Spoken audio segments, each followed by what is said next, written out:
Hello everybody and welcome to the Edge episode number 3. Yes, this is actually a biggie this time because with me actually putting out the word saying that you can participate, I got absolutely swamped with requests. So this particular episode is going to be a two-parter, just to one of those initial requests.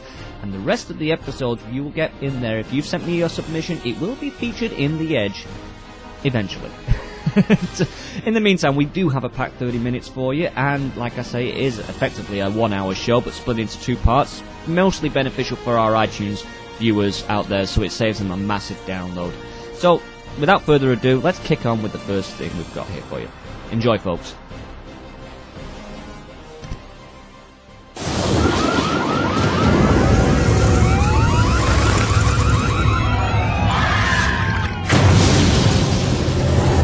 Gotham City is falling to pieces. The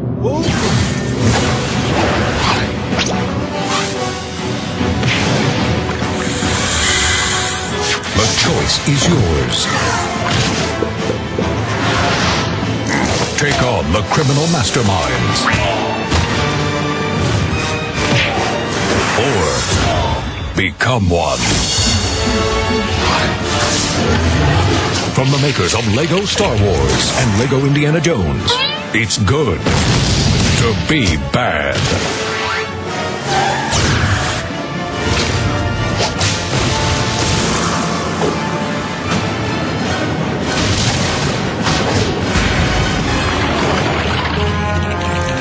LEGO Batman, the video game.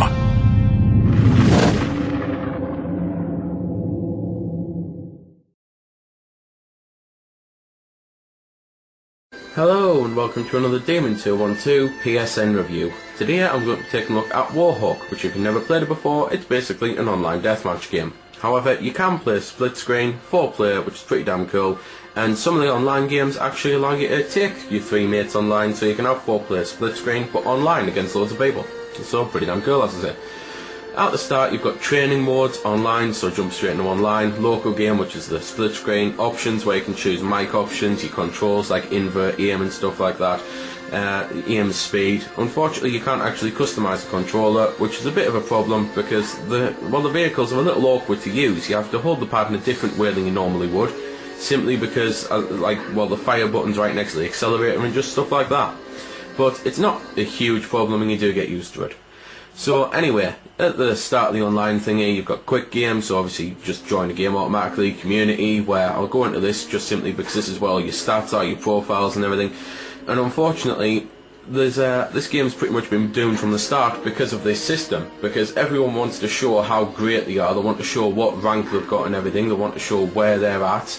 And the game was just constantly wiping stats. I mean, when I first got the game, I got up to Sergeant Major quite easily after a couple of weeks, then I was right down to Recruit, then it shot me up to the highest rank, General, then I was down to Recruit again, then up to Sergeant. It was just going all over the place, and people abandon it because not only are people obsessed with wanting to show how great they are and show that they're not crap, but simply because having higher stats and higher medals allows you to go into the customization options a bit more. Because you can unlock more helmets, more jackets, you can change colours and things like that. You can unlock insignias, I believe. Either that or the insignias might, to be fair, all be unlocked to begin with. But either way, you can just unlock a load of things to customise your character so that he looks exactly how you want him to look.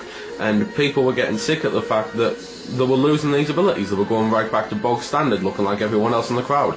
And to be fair, I can know where they're coming from with that, because it is a little annoying after you spend all that work making your Warhawk look beastie or making your character look beastie to then go back down to looking bog standard.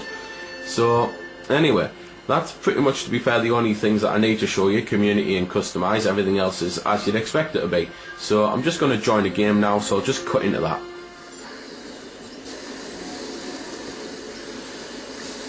So here we go then. As this is an online game, all I can say is I apologise if you don't get the footage you want, but it's the type of thing of it's going to be pretty impossible to show everything off because other people might be using things or I might get blown up. These are basically one of the EA guns that you can get. You can get ones that have homing missiles, or the guns here. You can get Warhawks, and there's all sorts of different weaponry lying all over the place. You've got other weaponry for your, for your person here. You can pick up flamethrowers like this up here. Changing the weapons is pretty easy. You just basically use the D-pad and hold in the direction. You can also get jetpacks, which are pretty damn cool. They allow you to fly a little bit. You can get wrenches, which you might have just saw there, the red and silver thing. They basically allow you to fix vehicles when you're actually, like, well, not when you're driving a vehicle obviously, but you can get out the vehicle and then you can just like whack it with a wrench and it'll repair it a bit. So if you can't find any gears around, which are basically the med packs for vehicles, then they come in handy. When you kill someone, backpacks come out so you can pick up their ammo, which is pretty damn cool. These are just the cogs there to fix yourself up. The controls of the vehicles, as I say, they're a bit awkward, but the way that the vehicle handles, they're pretty damn good. They handle really well, especially the Warhawks. I love flying in them things. Unfortunately though, I'm just not very good at the fighting part, so I end up getting shot down after a few seconds. Few things that you might be after, just if you're wondering to get the game. You get 5 maps as standard, but you can download another 3. Basically, the map packs have different layouts and everything, so it's in effect, really, you're not just getting 8 maps. You're getting, well, I suppose, really about 30 maps, because there's loads of different layouts. Some of them have 14 layouts, some of them have 15 layouts, whereas other ones have 5 layouts. So it's just one of them things. Basically, the layouts can change things. They can change where weapons are, where vehicles are, change the appearance of the maps, so just stuff like that. As well as the maps that you can get with downloads, as I say, you can downloading and add some of the skins and stuff like that, so that's pretty damn cool. But seeing as the whole point of this game is just to fly around and, well, walk around killing people, I'm going to shut up for a few seconds and just like try and get some kills. Unfortunately, it seems like I've joined a pretty inactive map though.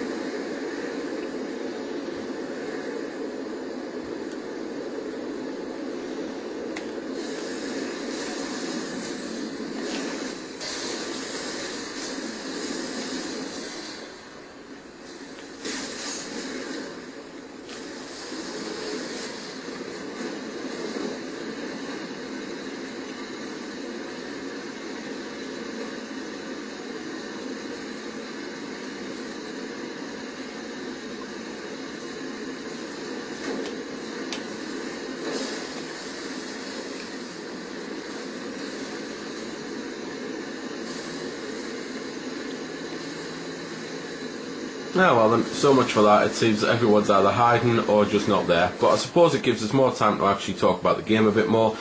The weapons you can get for the Warhawks are pretty much some cool things like a cloaking ability. You can get special homing missiles. You can get really powerful homing missiles. So some cool weapons there. You can also get mines as well, which you just plant them in the air and people can fly into them. Weaponry for when you're walking around. You can get machine guns, grenades, sniper rifles, flamethrowers, just stuff like that. Some pretty damn cool weaponry. The tanks are probably, well, they're definitely my favourite vehicle. They're probably the best vehicle because not only are they really tough, they've got quite a long range, and if you practice enough, you can actually shoot down Warhawks from quite a way away using its cannon. So that's a pretty damn cool thing.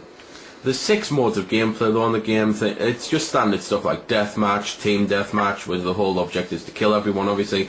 Capture the flag, where the whole object is to pick up your enemy's flag, then take it back to your base. So just standard modes and the likes. It's just there's pretty much nothing else really to say about the game, other than, personally, I think it's a pretty damn good game when it's working. When it's not working, it can be laggy, there can have loads of glitches on, there can be problems with the stats, so it's one of them games that you've pretty much taken a bit of a risk on it by getting it, unfortunately, which is why I think it's not as popular anymore, because the Call of Duty server is running pretty damn good, so everyone's off playing that. So anyway, this has been the review. I hope you've enjoyed it. This has been Demon212, signing off.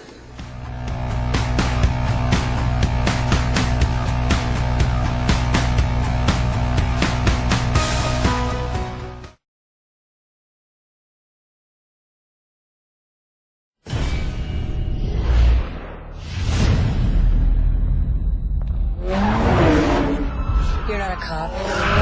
You're not anybody. You're not good and you're not bad.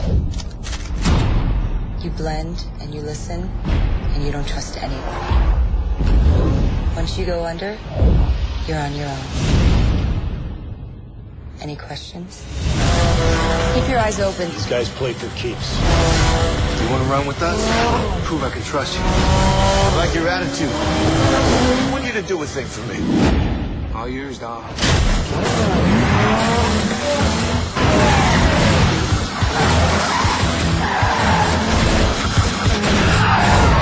This is all gonna come crashing down.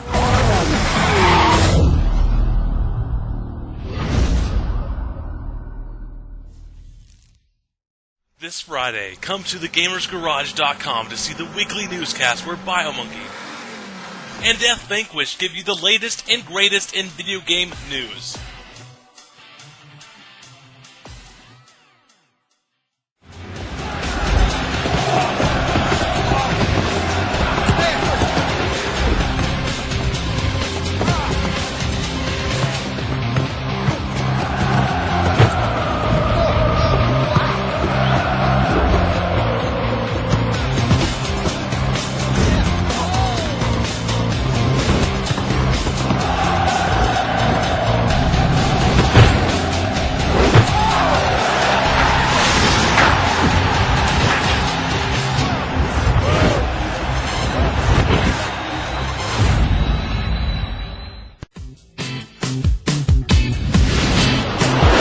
So this year with FIFA 09, what we wanted to do is emphasise what football was all about. So whilst we were really conscious of delivering a fantastic gameplay experience, this year we've actually put in over 250 key additions to the game and improvements in gameplay that our fans wanted. We have kind of three major focuses. One, on intelligence, making sure that the positioning and the goalkeeping is better. One of the big areas we've focused on there is the goalkeeper. It's a difficult position, the goalkeeper, because if he does one bad mistake, one bad piece of AI, it can ruin a whole match. Last year he was a bit stupid sometimes, but also a bit superhuman other times, so Aaron and one of our engineers have been working hard on humanising the goalkeeper. Well, what we try to do is not just simply give the goalkeeper a coverage and say, okay, he can get this far, so he couldn't get that ball in the top corner. What we wanted to do is find out the reasons why you can get into the top corner. The idea basically being trying to mimic the fact that in real life the goalkeeper has to read the ball trajectory. So we talk about intelligence in the goalkeeper. Now he's thinking on that level, trying to figure out what's the best thing for him to do, what's the best action he should take based on the scenario. We put a lot of work into that this year, and I think we've got some really cool results and a lot of animation improvement. And I guess the miss saves in the was that where you're going to go there? No, but I wasn't. But go ahead. So you've got like the goalkeeper knows the ball's going wide. He'll just watch it go wide. I think we have reactions for when he gets scored on as well. So he's lying on the ground and he's stumping the ground and he's disappointed and things like that. It really brings him to life. This year we have a new technology with our goalkeeper, what we call it dive at feet. So he'll be coming out and he'll get to the right distance, and then maybe the attacker changes direction. He can actually change the animation and blend into a new animation and kick out a leg to try and save it.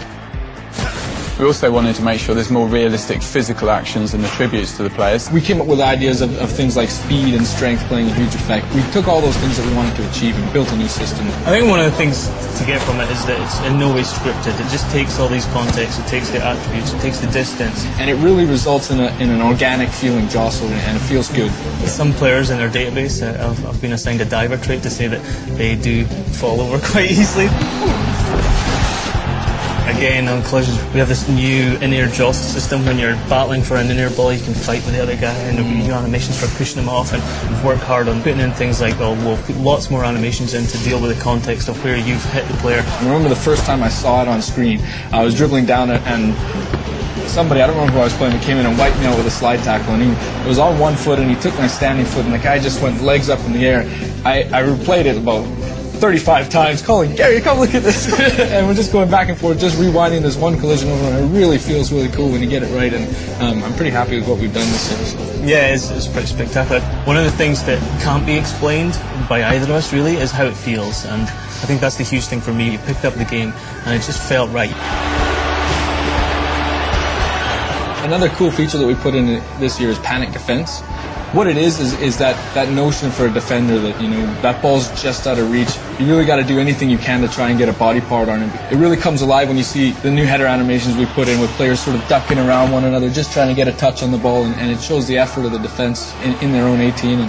And when you see all the variety and the different header animations we have this year, it's quite amazing. There's one more thing, there's shielding, I think, that we've put in new this year. We've changed the system. Before, it used to be like when you would shield the ball, you would move yourself around the ball to try and protect it from from the defenders, but now we actually move the ball, like it's more realistic. It's like that attacker has a sense of, okay, this guy's on my back, I can feel him moving, I just need to move the ball here to adjust it. Just a little bit more intelligence for the attacker in the shielding system too. Some of the behaviours from the new trapping is really nice, really fluid. Basically a feature we call it position to trap, but it's not really. It's a garbage name. So basically what it is as the ball's coming and he's trapping it, if you want to trap it 180 behind you, the player might start moving in that direction so that when he does trap it, it's a more fluid trap. It's not run, stop, trap the ball, run again.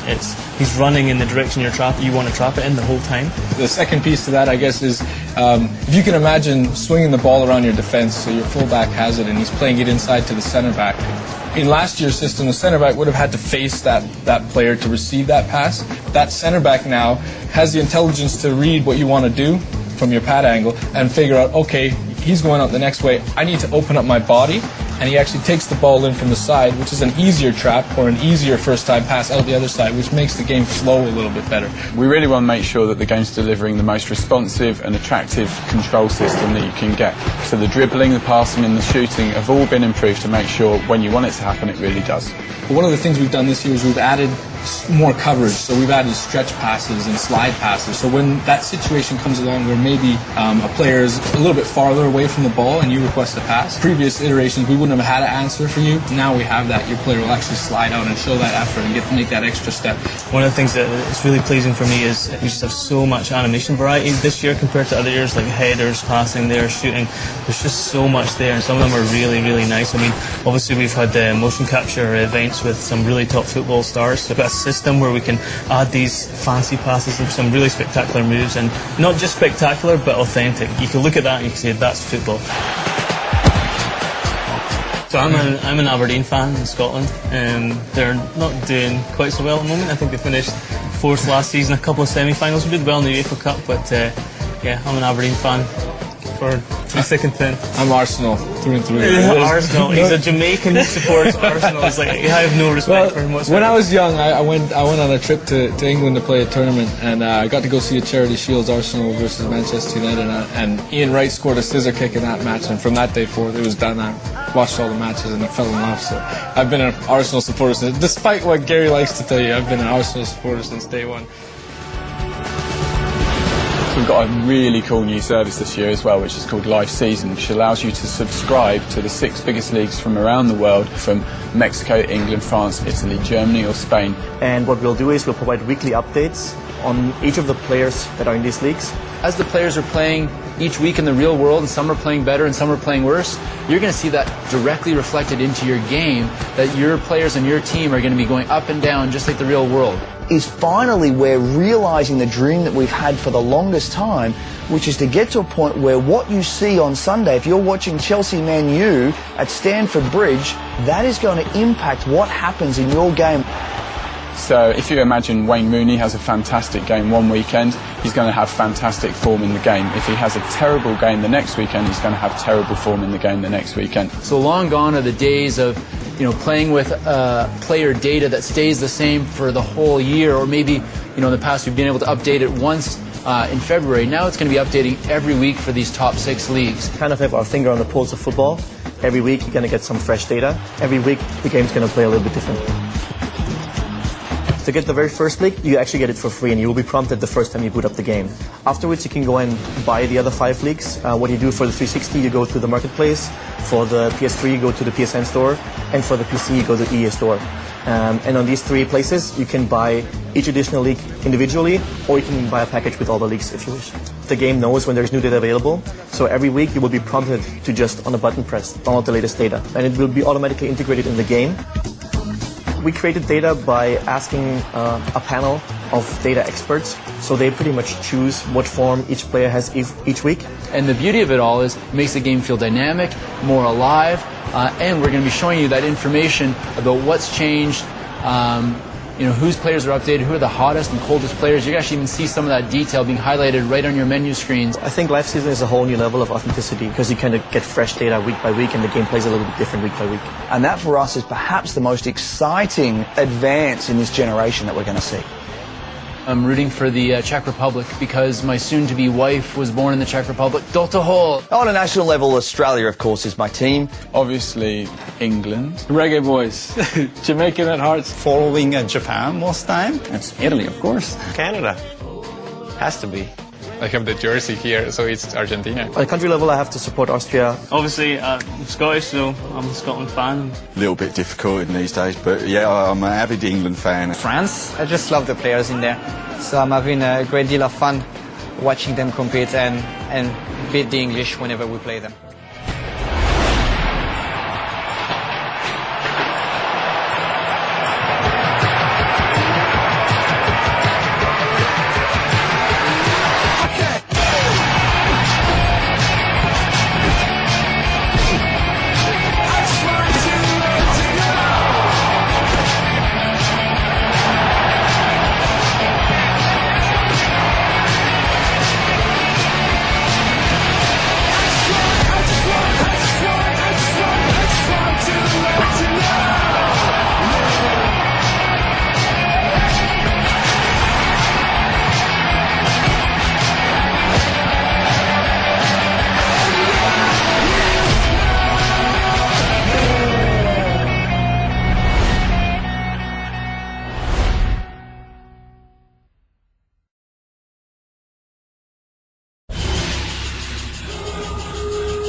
Space, the final frontier.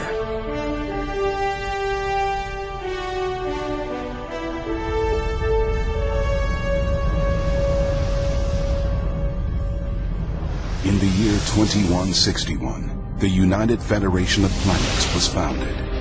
Its mission, to explore strange new worlds, to seek out new life forms and new civilizations.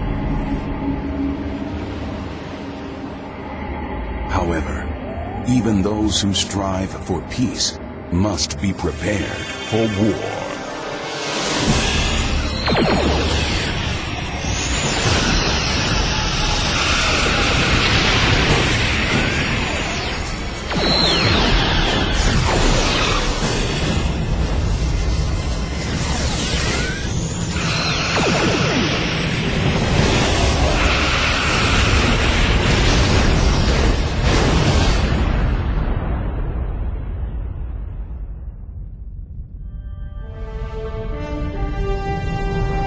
Boldly go where no one has gone before. Star Trek Online.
Hello, Wii players and all those who happen to watch. Today I'm covering Super Turrican 2 for the SNES. Now, when you first look at this game, you're thinking, oh my god, it is a Metroid clone! Rita Repulsa! No, it simply is not. It has its own little elements that combine with that, the clinging action. But basically anything else about this game isn't really a ripoff. If anything else, it pays homage to the game. So, park it in, fanboys. Anyway, compared to the Mega Turrican, the original Turrican, the other Turricans, which, by the way, was used for the engine for Universal Soldier. If you ever played that game on the Game Boy or whatever console, you'll recognize the gameplay right away. You either hated it or it was so difficult that you chose to hate it to be cool to hang in with the other chums. But anyway, this game is actually a refreshing, lower difficulty game compared to the other ones. If you pick this one on easy, it's actually playable. If you put it normal, it's a little bit more difficult, but playable. You put it in hard mode, you better get your blankie, you better get your pacifier, and you better call it a night, because that's how hard this game is. It doesn't mean it's a bad game for those elements. It means it's actually going to challenge you, just like a Contra meets Super Metroid clone, if you want to put it that way. The gameplay is there, the elements is there, there's hidden elements in this game, just like Mega Turrican and all the other Turricans. Very exploratory. It's a very refreshing break from Metroid if you're tired of, well, soaring your thumbs with that game, trying to find all the hidden areas again, and, you know, rolling around and doing your little running, jumping stuff again. But anyway, this game is awesome for what it is. It has a lot of great combinations of elements. For instance, the clinging thing, which, by the way, folks, guess who did that first? It wasn't Super Metroid, it was Bionic Commando. Big shocker. So, it combines elements from Bionic Commando, oh yeah, I went there, and also combines additional elements from some other games, just like Sonic. Just kidding. But just kidding aside, all that aside, it's really mainly just a Contra meets Bionic Commando meets Super Metroid game. Great elements, has a wide selection of firepower. It has great level designs, very mazy-like, which leaves you guessing where to go next, and also the time limit on it does kind of piss off a lot of gamers, but you know what? It isn't all that bad, really. It's really just fun trying to guess where you're supposed to go before the time gets out. There's also some areas that make you dash for the end, which is a great, and I mean a great way to make a lot of gamers throw their controllers or Wiimotes, whatever else they have, optionable, to the floor and cry and say, "This is so hard, this game is hard." But you know what? The download of this game is, it is worth your Wii points. Pick it up when it comes out, folks. I am not lying to you. Pick it up. I swear. You won't be disappointed. Bye.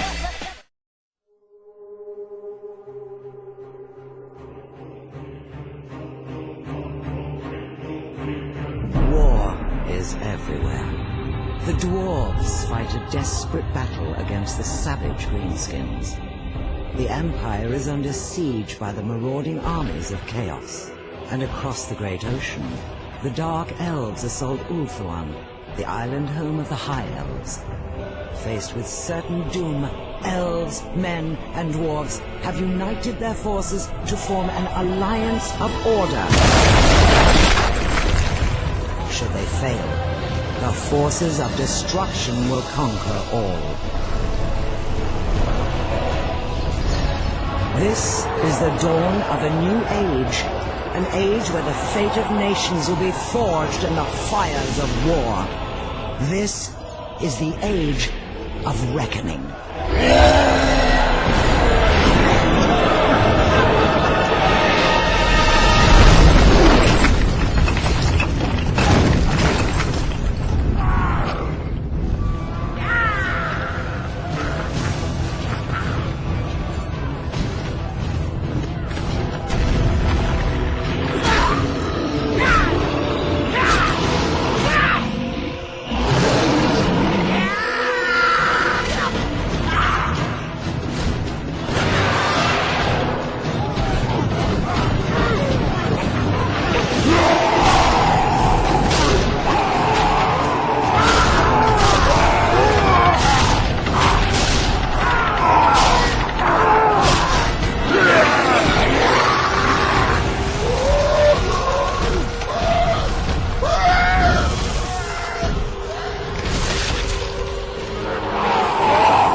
Well, we're at the end of part 1 there, folks. It is going to be a lengthy episode with this one because we had so many people submit entries in for video reviews and stuff. We're going to try and honour as many of those for this particular episode.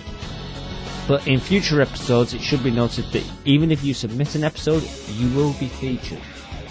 If you submit an episode, you will be featured. It doesn't matter. You will be featured. It may not be immediate, it may be 2 or 3 episodes down the line, but you will be featured, folks. So, please bear with us. We do have a lot of submissions, and we truly want to get as much of you guys in there, because the idea of the Edge is simply this. Viral users providing information for viral users. Or user-generated content done by you. I don't know. Term it as you will. But we do try to do what we can. In the meantime, this is the end of episode 3 part 1, and we'll see you towards the end of the week with episode 3 part 2. Till then, take it easy, folks. Bye for now.